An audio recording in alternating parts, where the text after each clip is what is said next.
Hey,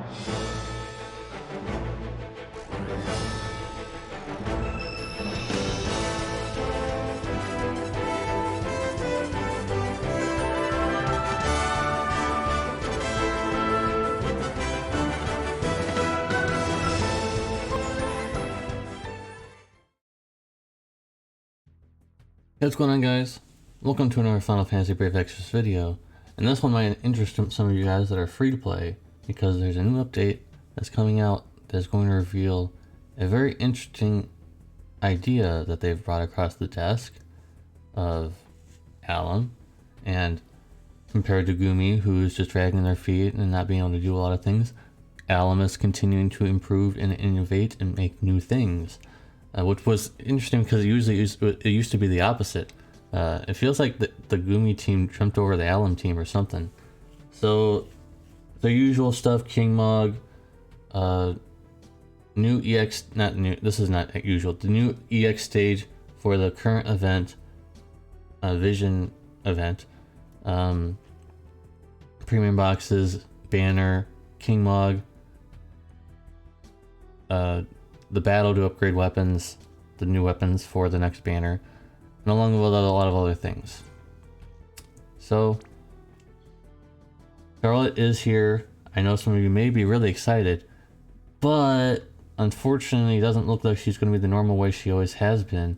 She's actually going to be more like a bulky DPS. So she's going to be a TDH unit in her normal form, and she's going to be a true to it's pretty obvious. She has one weapon here, two weapons here.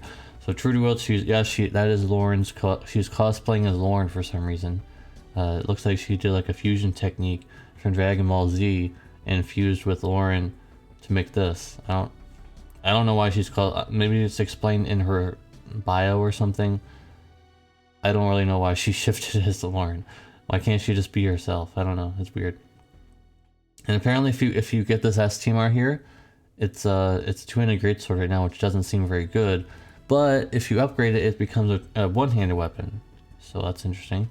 Unfortunately, now you're gonna have to get two of these, because if you want her best in slot, you're gonna have to have this in a normal form, because remember she's a TDH unit, and then you want to have the other one upgraded to be in a ratio. That's insane. I can't believe they would make you do that. That's actually kind of insane. You might as well just use a different weapon probably. Because her TMR is pretty good.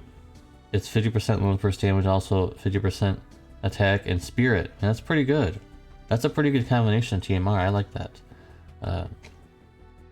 So I don't know. You get a lot of stats from upgrading this, though. I would say a lot of stats. So there's the CB. So there's that, and you can upgrade this. Like I said, you can upgrade this to be a one-handed weapon.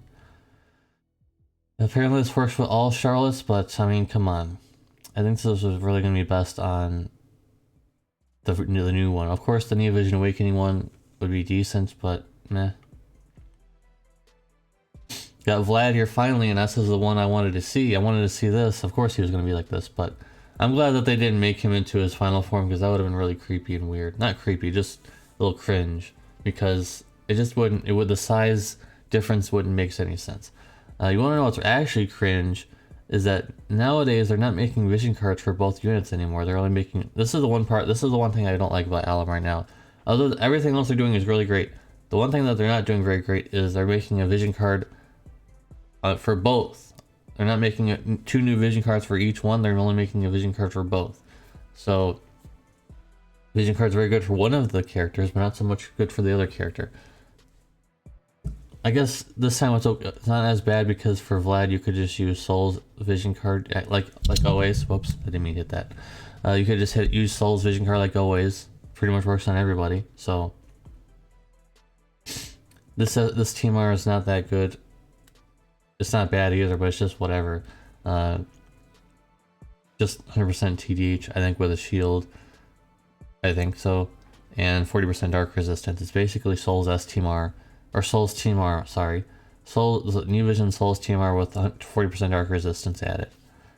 Which is whatever. And this rod here gives 300% magic buff at the start of battle, which is decent. 184 magic. I wish you could upgrade it a little bit more, but 300% magic bonus is pretty good for Dark Visions, for example, or any other kind of like one-shot strategy you want to try. So there's that, and this is what you guys have been waiting for, I'm sure. Yes, that is a 4-star base becoming New Vision Awakening, which is incredibly interesting and innovative. And now you guys in Global will know not to use that Fuse All button now, at least on this guy. You probably should start locking him, because if you guys want him, it's pretty decent. And STMR is... His STMR is 130 attack, 145 spirit, 20% fire resistance, or 20% fire amp. That might not be right, I don't know. 20% fire, ice, light, and dark resist. 38% MP per turn, and also for some reason 20% experience gain. Not very useful, but the rest of that stuff is pretty decent. Not too bad. Oh yes, 1 Olympus Cause per turn. I see that right here. Not the best STMR in the entire world, but it's not bad either. It's a 2-handed gun, so hopefully this gets upgraded. I hope that this gets upgraded, because 130 attack on a gun, 2-handed gun, is not very high, but maybe this guy is a spirit damage dealer. He might be a hybrid of a attack and spirit. That'd be interesting. I don't think that's ever going to happen. That would be like the most innovative thing. That'd be a combination of innovative. Making a 4-star Neo Vision Awakening, and on top of that making him a hybrid of a attack and spirit damage dealer. The only thing I can think of is, why does he have 145 spirit on this if he's not going to be spirit based in some way or something? So guys, make sure you guys subscribe for the review of this guy. This is a lot longer than I was going to hope to be. So I'm going to let you guys go. But yeah, Charlotte's here, CG and all, so I'll be interested to see her CG animation. But unfortunately, it does not look like she's going to be a tank. She's going to be more of like a bulky DPS. I wish she was a tank again. I guess it'd be hard to compete with Beatrice and Finzi right now, so it is what it is. Make sure you guys subscribe to see my review in the future. I don't know when it's going to happen. A few days from now, I'm sure. I didn't look at the date. So yeah, I'm going to let you guys go. Thank you guys for watching. If you watch all the way to the very end, make sure to type in #waifu, because yeah, she's here. She has a CG, another CG. She gets another one. That's 2 in a row. She gets 2. Not in a row, but she gets 2. Thank you guys for watching. Hope you liked this video, and I'll see you in the very next one. Peace.